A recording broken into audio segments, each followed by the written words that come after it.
Hello friends, I am राजन। आज हम जानेंगे इंडियन पॉलिटी की क्लास में कि किस प्रकार से भारतीय मतलब किसी प्रवासी को जो भारत में आता है, कहाँ से, पाकिस्तान से, बांग्लादेश से और अफ़गानिस्तान से, अगर वो आता है तो उसको किस प्रकार से भारत की नागरिकता दी जानी है, आज हम इस वीडियो में जानेंगे।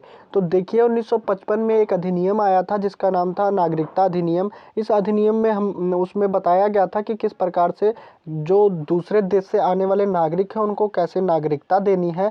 5 तरीके उसमें बताए गए थे, ठीक है ना। उन्हीं 5 तरीकों को हम पहले पढ़ चुके हैं पिछली वीडियो में। आपने नहीं देखा तो पहले उस वीडियो को जाकर देख लें, फिर इस वीडियो को देखें। तो देखिए, इसमें 5 तरीके बताए गए थे और इस अधिनियम में बीतते हुए समय के साथ कुछ ना कुछ परिवर्तन होते ही गए, ठीक है ना। पहला परिवर्तन 1986 में हुआ, फिर 1992 में हुआ, फिर 2003 में, फिर 2005 में परिवर्तन हुआ।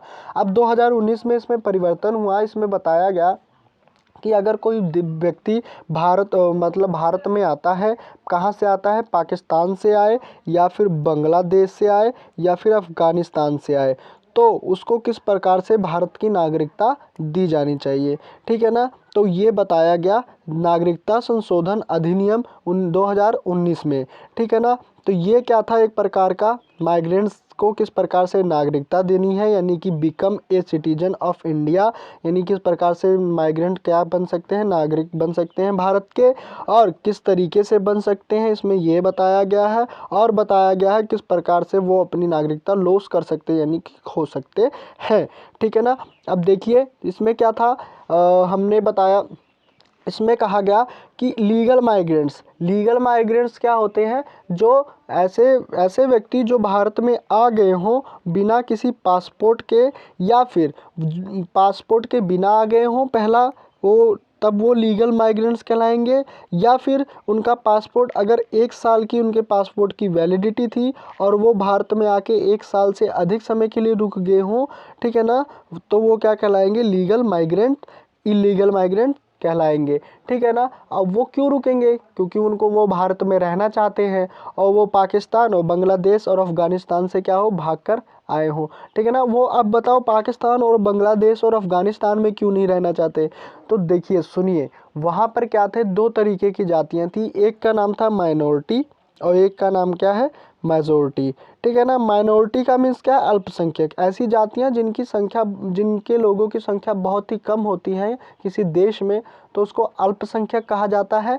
और मेजॉरिटी का मीन्स क्या होता है, ऐसे ऐसे लोग, ठीक है ना, ऐसी जातियां जिनकी संख्या क्या हो, बहुत ही ज़्यादा हो किसी क्षेत्र में, तो उनको मेजॉरिटी यानी बहुसंख्यक कहा जाता है। तो अफ़गानिस्तान, पाकिस्तान और बांग्लादेश में 2 तरीके की मतलब जातियाँ थी, मेजॉरिटी और माइनॉरिटी। मेजॉरिटी में मुस्लिम आते थे क्योंकि इन तीनों देशों में मुस्लिम लोगों की संख्या बहुत ही अधिक थी। बट माइनॉरिटी में पारसी, जैन, सिख, क्रिश्चियन, बुद्धिस्ट और हिंदू, ये 6 जातियाँ आती थी, क्योंकि पाकिस्तान, अफ़गानिस्तान और बांग्लादेश में इनकी संख्या बहुत ही कम थी। तो भारत ने क्या कहा, अगर भारत मुस्लिम, अगर क्या करता भारत, अगर पारसी, जैन और सिख और क्रिश्चियन और बुद्धिस्ट जो माइनॉरिटी लोग थे, माइनॉरिटी लोग पर क्या करते थे, ये पाकिस्तान, अफ़गानिस्तान और बांग्लादेश में मेजॉरिटी वाले लोग, जो मेजॉरिटी यानी इनकी संख्या ज़्यादा थी और माइनॉरिटी वालों की संख्या कम थी, तो मेजॉरिटी वाले माइनॉरिटी के ऊपर काफ़ी अत्याचार करते थे। तो इन्हीं अत्याचार के कारण वो माइनॉरिटी लोग क्या करते थे, वो अधिकतम क्या करते थे, भारत में भाग आते थे। तो ये भाग आते थे और भारत में रहना पसंद करते थे, क्योंकि भारत में क्या कहते हैं, धर्मनिरपेक्ष एक देश है। तो उनको किस प्रकार से नागरिकता दी जानी चाहिए, 2019 में एक्ट आया, अमेंडमेंट एक्ट आया, सिटीजनशिप अमेंडमेंट एक्ट। तो उसमें बताया गया, तो इसमें कहा गया जो माइनॉरिटीज़ लोग हैं, अगर वो 31 दिसंबर 2014 से पहले आए हैं, कब आए हैं, 31 दिसंबर 2014 से पहले अगर वो भारत में आ गए हैं, तो उनको आसानी से नागरिकता दे देनी चाहिए, ठीक है ना, दे दी जाए, ठीक है ना। इस माइनॉरिटीज़ को कहा गया, मेजॉरिटी को नहीं कहा गया, ठीक है ना। अगर वो ऐसा करते, सीधे सीधा हमारे भारत के लोग, नेता, अगर जो संसद थी वो कहती कि अगर मुसलमान है जो पाकिस्तान, अफ़गानिस्तान और बांग्लादेश से आए हैं, तो उनको नागरिकता ना दी जाए, और जो क्या कहते हैं माइनॉरिटी लोग हैं जो इस समय से पहले आए हैं, उनको नागरिकता दे दी जाए, तो अगर वो जाति का नाम ले लेते तो एक प्रकार का जातिवाद हो जाता, इसलिए हमने भारत ने मेजॉरिटी और माइनॉरिटी, बहुसंख्यक और अल्पसंख्यक शब्द का प्रयोग करके इस तरीके से क्या कर दिया, एक नियम अधिनियम कानून लेकर आया और उसमें जाति विवाद भी नहीं हुआ और आसानी से क्या कर दिया गया, माइनॉरिटी लोग को क्या कहते हैं, नागरिकता दे दी गई। ठीक है ना। अब देखिए क्या हुआ।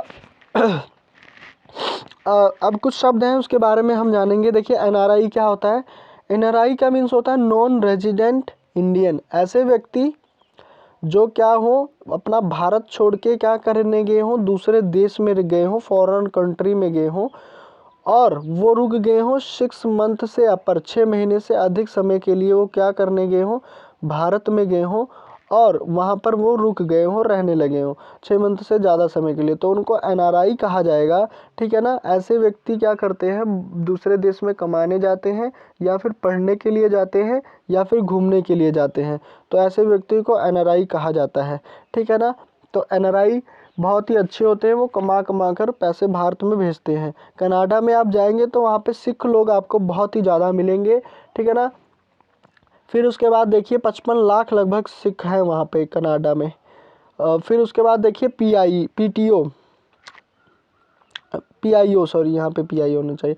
पीआईओ का मीन्स होता है person of Indian origin. PIO person of Indian origin, ये वो व्यक्ति होते हैं जिनके पास क्या कहते हैं, जो भारत देश छोड़कर गए हों। ठीक है ना। कहाँ गए हों, भारत देश छोड़कर फॉरेन कंट्री में गए हों, बट इनको एक अधिकार दिया जाता है, उस अधिकार को क्या कहा जाएगा, पीआईओ कहा जाएगा। ये क्या कर सकते हैं, दोबारा क्या हो, भारत में आ सकते हैं और क्या कर सकते हैं, घूम सकते हैं कहीं भी। देखो पीआईओ और एनआरआई में बहुत बड़ा अंतर है। एनआरआई हमेशा के लिए नहीं जाता, केवल कमाने या फिर एजुकेशन के लिए गया हो, ठीक है ना, और या फिर टूर घूमने के लिए गया हो, तो उनको एनआरआई कहा जाएगा जी। लेकिन पीआईओ जो लोग होते हैं ये हमेशा के लिए जाते हैं, वहाँ पर सेटल हो जाते हैं, तो इनको एक अधिकार दिया गया जिनको कहा गया पीआईओ। ऐसे व्यक्ति जो हमेशा फॉरेन में जाके सेटल हो गए हो तो उनको एक अधिकार दिया गया और कहा गया, उनको कहा गया पीआईओ। पीआईओ का मीन्स हो गया पर्सन ऑफ इंडियन ओरिजिन। ये इनको एक ऐसा अधिकार था, ये अधिकार के तहत वो भारत में कहीं पर भी आकर घूम सकते हैं, कहीं पर भी जा सकते हैं, उनको किसी भी चीज़ की मतलब कि किसी भी रोका टोका नहीं जाएगा भारत में। और बट इनमें मतलब इनको क्या कराना पड़ेगा, हर एक 6 महीने पर 6 मंथ पर, हर 6 मंथ पर FRRO में जाकर अपनी स्थिति का विवरण देना पड़ेगा कि मैं आज यहाँ पर हूँ, कल यहाँ था। ठीक है ना, ऐसा विवरण देना पड़ेगा। तो FRRO ऑफिस यानी कि फॉरेनर रीजनल रजिस्ट्रेशन ऑफिस, ठीक है ना, इसमें जाके क्या करना पड़ेगा, इनको अपनी स्थिति का विवरण देना पड़ेगा। ये PIO लोग होते हैं। फिर OCI भी एक प्रकार का अधिकार है, ओवरसीज सिटीजन ऑफ इंडिया। ये 2005 में दिया गया था। ऐसे व्यक्ति जो भारत छोड़कर दूसरे देश में जाके सेटल हो गए हों, तो उनको ये अधिकार दिया गया था कि ये ऐसे वो भारत में आए बिना वीज़ा के आ सकते हैं, उनको वीज़ा की कोई ज़रूरत नहीं है और साथ में ही उनको FRRO ऑफिस में जाने की कोई ज़रूरत नहीं है। वो आए आराम से FRR ऑफिस में 6 महीने पर अपनी विवरण दे चाहे ना दे, और इससे कोई मतलब नहीं है। अगर उनको OCI अधिकार प्राप्त है और वो 6 महीने क्या कर सकते हैं, भारत में मतलब 6 महीने से ज़्यादा वो भारत में घूम भी सकते हैं। ठीक है ना। और ये 2005 में दिया गया था अधिकार लक्ष्मीमन समिति के तहत। ये उन लोगों को नहीं दिया जाता है OCI अधिकार जो बांग्लादेश और पाकिस्तान में जाके सेटल हो गए हों। ठीक है ना। अब नेक्स्ट देखिए फेमा क्या, the foreign exchange management act. यहाँ पर एक्ट होना चाहिए, नहीं लिखा। ये 1999 में एक एक्ट बना था। इस एक्ट में बताया गया था कि अगर कोई व्यक्ति दूसरे देश में जाता है कमाने के लिए फॉरेन देश में, तो वो भारत में किस प्रकार से किस अकाउंट के तहत पैसा लगाएगा, किस अकाउंट में। तो उन्होंने 3 अकाउंट का निर्माण किया था, 3 प्रकार के। पहले का नाम था एनआरओ एक ऐसा अकाउंट है, नॉन रेजिडेंस ऑर्डिनरी अकाउंट। इसमें क्या था, एनआरओ में ये इंडियन और फॉरेन यानी कि ये इंडिया में भी काम करता था और प्लस फॉरेन में भी काम करता था। यानी कि इस अकाउंट के तहत हम क्या कर सकते हैं, पैसे को इंडिया में एक जगह से दूसरे जगह लगा सकते हैं और फॉरेन में एक देश से दूसरे देश में लगा सकते हैं। ये एनआरओ अकाउंट था। इसमें टैक्स भी लिया जाता था और ठीक है ना, टैक्स भी लिया जाता था जो पैसा लगाता था व्यक्ति, ठीक है ना। अब समझ में आया। अब फिर नेक्स्ट अकाउंट है जिसका नाम है एनआरई। एनआरई का मीन्स होता है नॉन रेजिडेंशियल एक्सटर्नल अकाउंट। इसमें क्या कर रहा था, इसमें केवल फॉरेन अकाउंट को क्या करता था, एक देश से दूसरे देश में पैसा लगाया जाता है। ये इंडिया में नहीं काम करता था एक जगह से दूसरी जगह, ये केवल कहाँ कार्य करता था, एक देश से दूसरे जगह में। और इसमें क्या कहते हैं, नो टैक्स, इसमें कोई भी पैसा नहीं पड़ता था, कोई भी कर नहीं लिया जाता था, ठीक है ना। और ये दोनों अकाउंट थे जो क्या करते थे, डॉलर, अगर डॉलर आप लगाएंगे भारत में तो ये कन्वर्ट कर देते थे रुपया में, किस में बदल देते थे, रुपया में। और ये भी अकाउंट ऐसा ही था, अगर किसी करेंसी, फॉरेन करेंसी में आप लगाते थे तो वो वापस भारतीय करेंसी में बदल जाती थी, अगर भारत में लगा रहे हो तो, ठीक है। लेकिन जो FCNR अकाउंट था, तीसरा अकाउंट जिसका नाम है foreign currency non resident account, इसके तहत कोई भी जो, अगर कोई व्यक्ति अगर भारत में पैसा लगाता था, अगर वो डॉलर के रूप में लगा रहा है तो वो डॉलर में ही आएगा, पीसो के रूप में लगा रहा है तो पीसो के रूप में ही आएगा, रियाल के रूप में लगा रहा है तो रियाल के रूप में ही आएगा, बदलेगा नहीं। तो उसको कहते थे FCNR अकाउंट, ठीक है ना, foreign currency non resident account.